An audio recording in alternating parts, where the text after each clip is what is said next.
icebreaker at the door. Clean your feet before you went in. Oh, it smells almost spicy in here.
Stock the infamous ladyship knitting wools.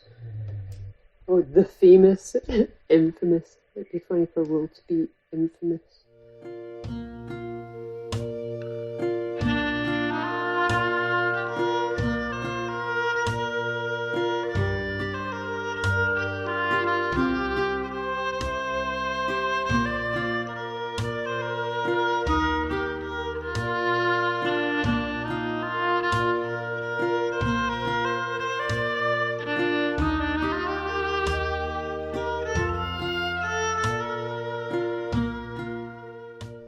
So all of the buildings here are original buildings that have been literally moved and rebuilt for the purposes of this museum. County Nairn. Nairn's where I'll be staying tomorrow night.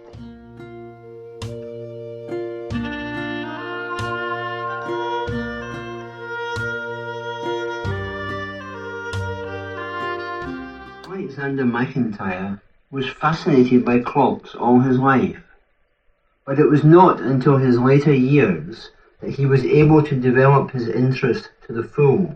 At that point, he began what became, in effect, a second career in this shed. Born in 1890, he left school at 14 and became apprenticed to a firm of bicycle engineers in Nairn. He then worked as a cycle mechanic for the same firm, Knowles and Cumming, for the following 30 years. In the 1930s, he became self-employed, combining cycle repair work and clock repair work from this workshop behind his house in Rose Street, Nairn. Alec's Shed, as it was known locally. It has now been dismantled and re-erected here at the Highland Folk Museum. The shed is a lean-to building constructed against the ruin of an earlier stone house. All sorts of second-hand material has been used in its construction, including iron bed frames used as rainwater gutters and timber joists from a variety of roofs. Under the bench, in the corner nearest the door, is a portable forge on casters.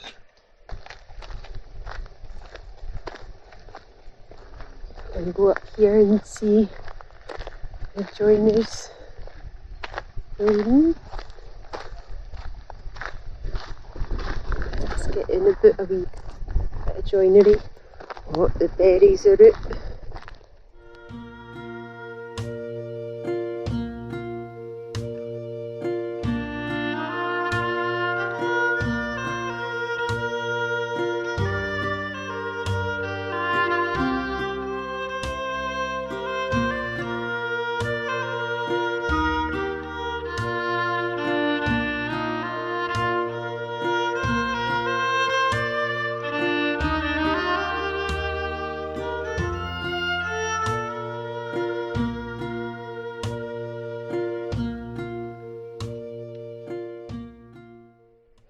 Joinery workshop. The joiner's shop. This workshop is said to have been started by Donald and Malcolm Fraser off King Street, Kingussie in 1897. However, official records only document the building from 1904 when Donald Fraser Carpenter paid back £5 per year rent. During 1912, Malcolm left Donald, leaving the latter to continue as D. Fraser & Co. joiners and cabinet makers. In 1915, Donald Fraser bought the property from its owner, Mrs. Penelope Macpherson of Inch. Fraser continued in business, employing other local tradesmen until the 1930s, when the business was taken over by Donald McGilvery and Andrew Macpherson. They too initially rented the workshop from Fraser. Finally, in 1963, the workshop was acquired by Kenneth McRae, a building contractor from Wick. The workshop remained in McRae's ownership until it was closed in 1996 and acquired by the museum. The workshop is interpreted much as it would have been in the 1930s. The ground floor racks were for storing and seasoning timber, whilst the upper floor was in the workshop. Until the addition of the machine shop in the early 1900s, most of the work was manual. Everything from wheelbarrow wheels to furniture and building parts were made here. The building was also used for undertaking, and coffin making was an important part of everyday work.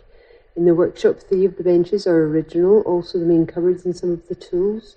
The latter include the wooden moulding planes and the wall-mounted shelving. Many of the other items, such as the patterns, the bandsaw and other tools, come from other donations we have been given towards this project. Yes, quite the setup.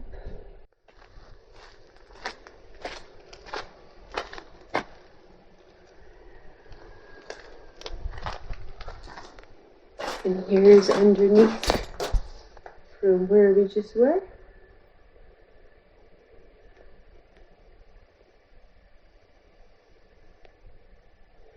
The traditional old Highland ladder used to be one vertical pole with the steps being a single piece of wood through them. That's what you get from your Gallic tales anyway. Here it says the engine house and paint store. The engine house with the machine workshop above is recreated. The original building has been demolished some years ago. We've interpreted this part of the joiner's shop with a degree of artistic license. The ground floor was originally the engine house with a belt drive to the upper floor for the machinery as shown. We do not know what the original engine was, but possibly similar to the 3 horsepower Lister A type we have installed. We have included a paint store in this space. In the 1930s, most paints were based on lead pigments and linseed oil. Note the large drum of linseed oil at the back of the store. As well as commercial brands, many tradesmen mix their colours. At the end of a job, they clean their brushes by working them up and down the walls, which would be this, I guess.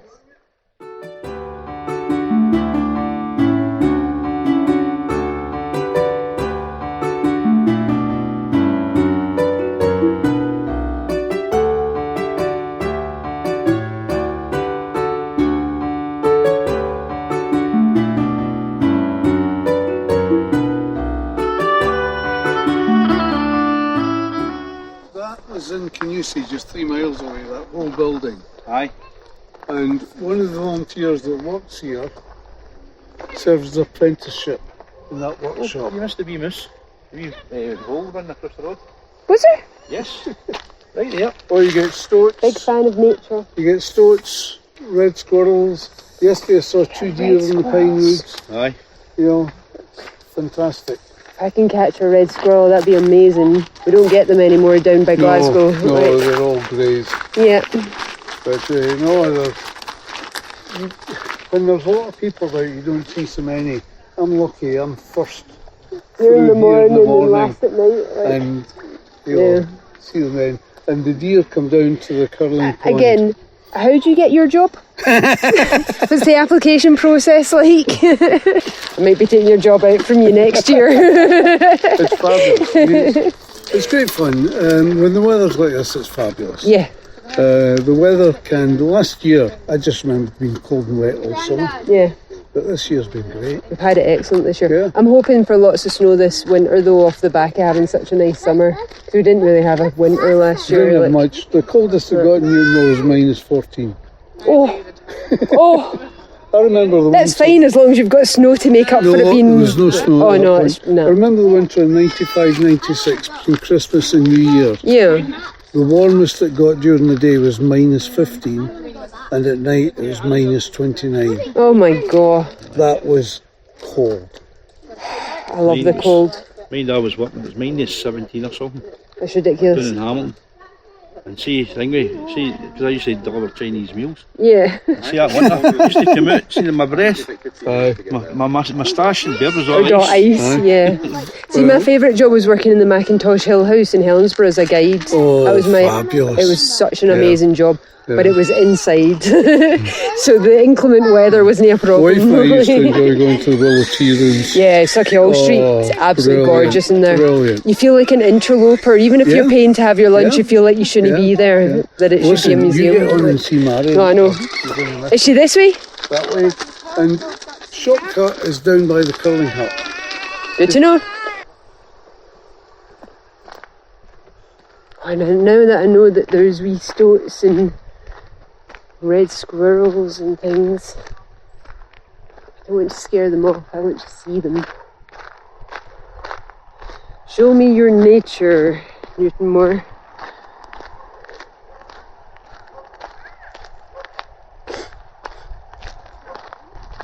Lots of holes in the ground as if there's wee burrowing animals. Oh, this is good. Oh, these carvings are great.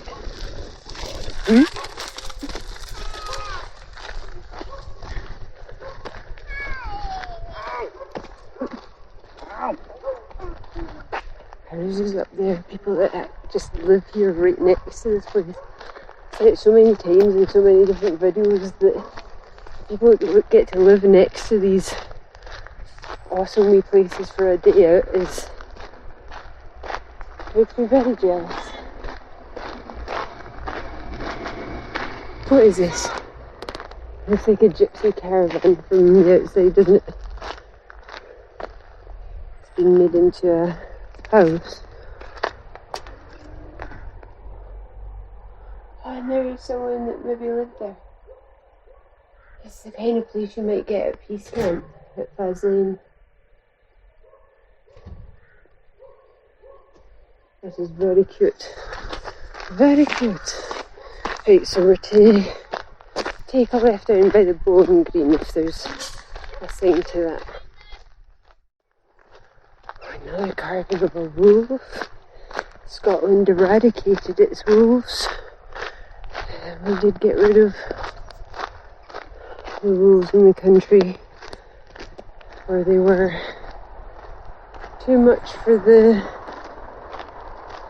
livestock and the weans, and these pallets with all the different sticks and stones and things in it might be wee kind of nature homes for whoever might want to set up home there.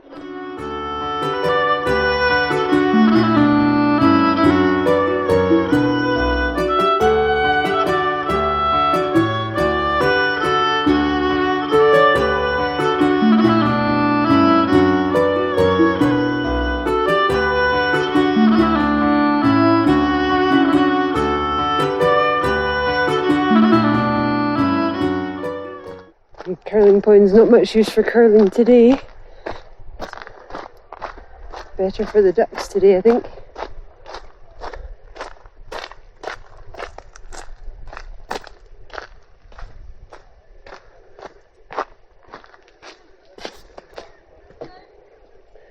Oh, you can go in boats. I'm playing curling, the roaring game. It was invented by Scotland. I did a video for Independence Live on old Scottish sports. Curling was one of them.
Coracle boathouse.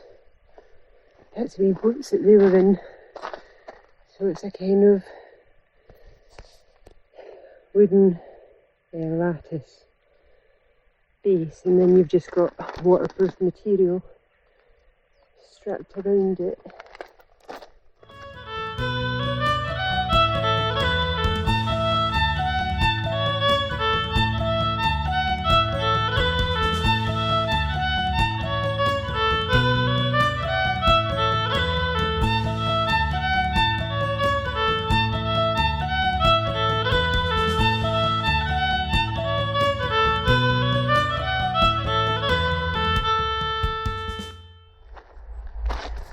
You are here. Where are we wanting to be? Further up, I think. Further up this way. I believe.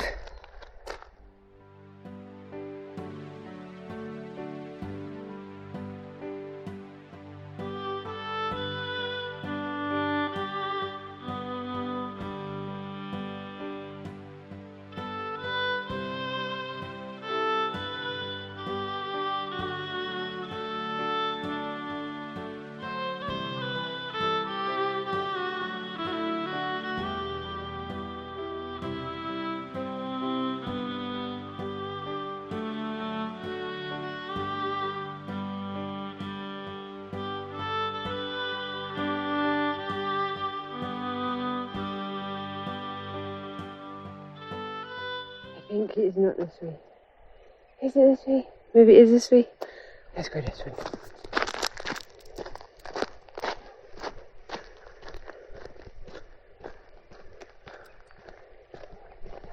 I haven't seen any wildlife yet. And the crows shouting.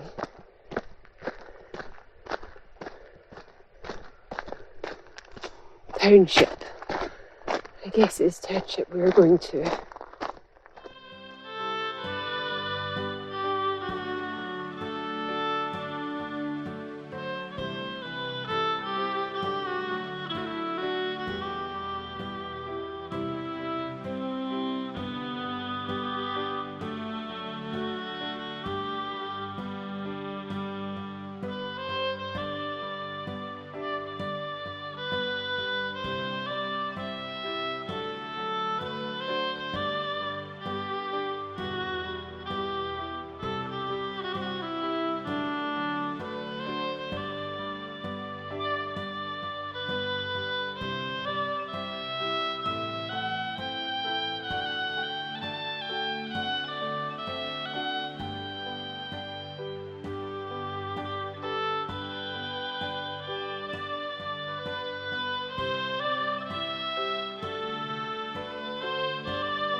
I assume this would have been,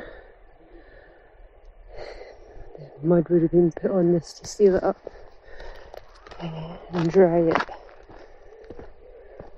You can go ahead, oh my goodness. I'm going to need a torch, maybe. I did not bring my good torch. I hope you can see okay. It's quite dark in here. Oh my goodness. Oh, there is even a downstairs. Oh, it's amazing. Oh my goodness. That is so good. I love that there's a downstairs. Cracking. Oh, into this.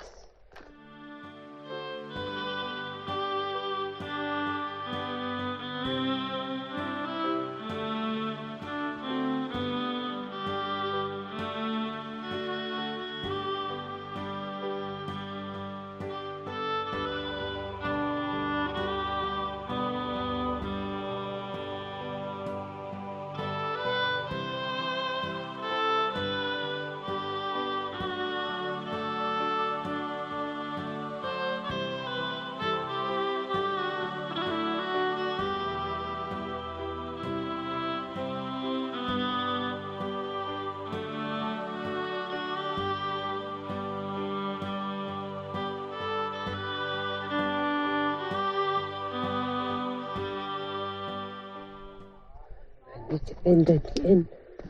Oh my goodness, it's so dark. I hope you can see. Oh, it smells really smoky. That kind of spicy peat smoke smell. Oh my goodness. Oh, it would have been so dark to live here. Oh! I got my head in the way out.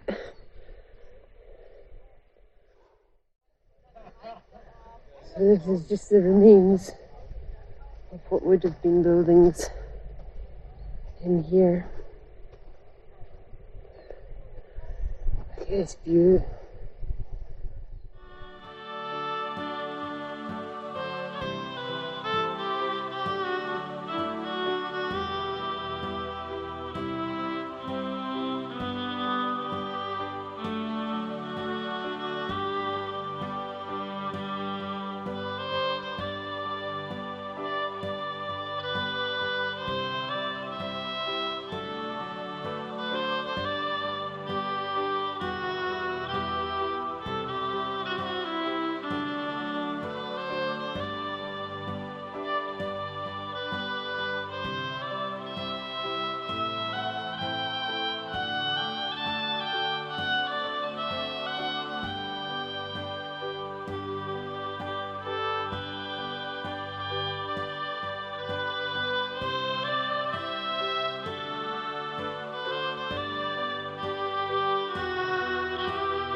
here and at the other side.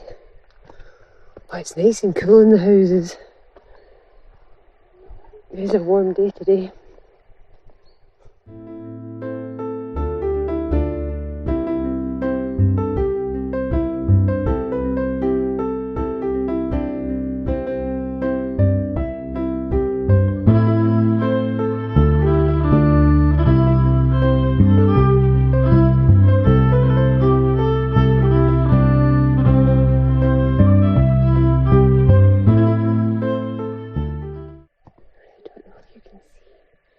That's where we went in before, over that side. We're now in very dark recesses. Over here, trying not to trip on anything. Family space with a fire, which would normally have been in the middle of the house with a hole in the roof to let the fire out. Which, like you see in old Viking setups. Oh my goodness. There we go. We'll go this way. For the smell of that smoky, spicy peat, you feel like you should be coming out like grimy, you know.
Kind of looks like berries, doesn't it? I think it is just the flowers before they bloom.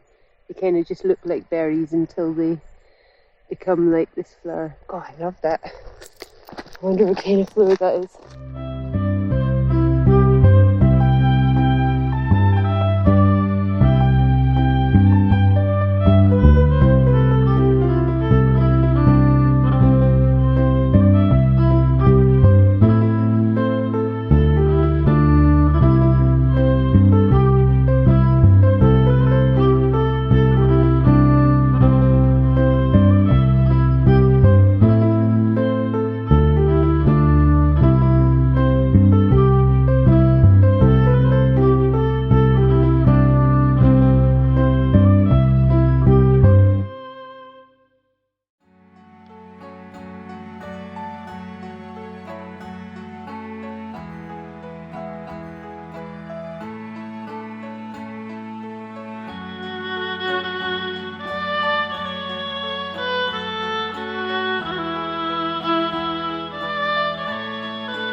Or nommed on hedgehogs.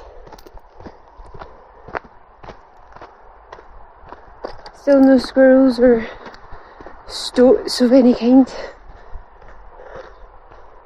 I'm keeping a wee eye out though.